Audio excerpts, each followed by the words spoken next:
think a lot of people imagine spiritual awakening as peace, clarity, bliss, and enlightenment. But for many people, awakening actually begins with confusion, with emotional discomfort, with questioning your life, with realizing that the version of yourself you've been living as no longer feels fully true. Welcome back to Beyond the Script. I'm Ali Christos, and today I want to talk to you about something that became heavily romanticized online: spiritual awakening. Because honestly, for many people, awakening doesn't feel magical at first. It can feel destabilizing. You begin questioning your identity, your relationships, your career, your beliefs, your patterns, your emotions, and sometimes even reality itself. And while there can absolutely be beautiful moments within that process, awakening is often much messier and more human than people expect. I think awakening often begins when the life you built externally no longer matches what you feel internally. Something starts feeling emotionally off. You may still be functioning, still working, still showing up, but internally, there's a growing feeling of disconnection. Sometimes it appears as anxiety, burnout, emotional sensitivity, restlessness, depression, or a deep feeling that something in your life is no longer aligned. And many people mistake that discomfort as failure, when sometimes it's actually awareness beginning.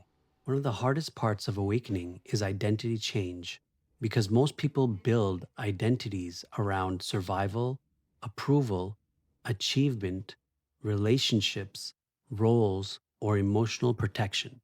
But eventually, some of those identities stop feeling authentic. And that can feel terrifying, because people begin asking, who am I without this role? Who am I if I stop performing? Who am I if I stop abandoning myself to keep others comfortable? Another thing many people experience during awakening is increased sensitivity. You start feeling things more deeply. Certain environments drain you more. Certain conversations feel heavier. Certain relationships no longer feel aligned. Your nervous system becomes more aware of what feels authentic and what doesn't. And honestly, this can feel isolating at first, because the old ways of functioning no longer feel sustainable. I think one of the most painful parts of awakening is realizing some relationships were built around older versions of yourself, versions that people pleased, stayed small, overgave, suppressed emotions, or abandoned their own truth. And as people begin reconnecting with themselves, certain dynamics naturally begin changing.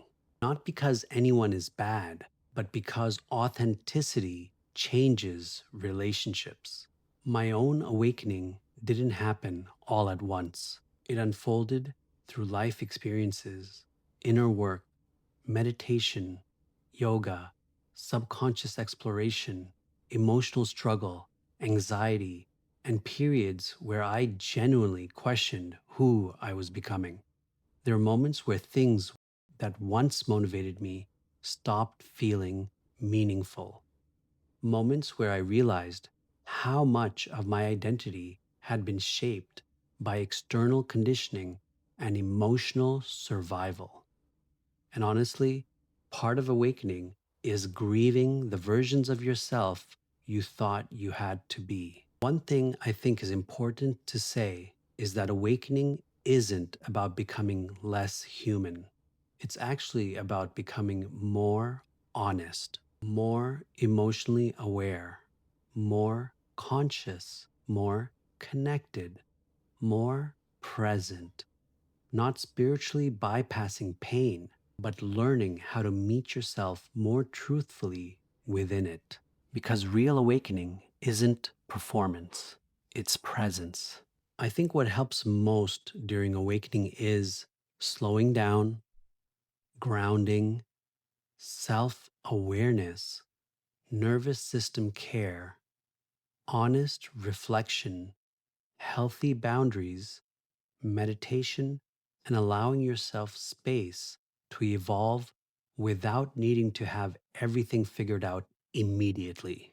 Because awakening is not a final destination, it's an ongoing unfolding.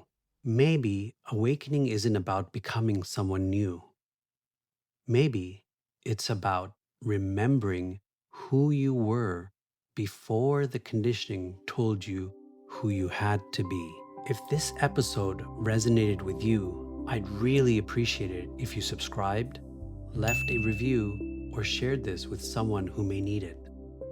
And if you want to follow the journey, you can find me on Instagram at Beyond the Script Show. Thanks for being here, and I'll see you on the next episode of Beyond the Script.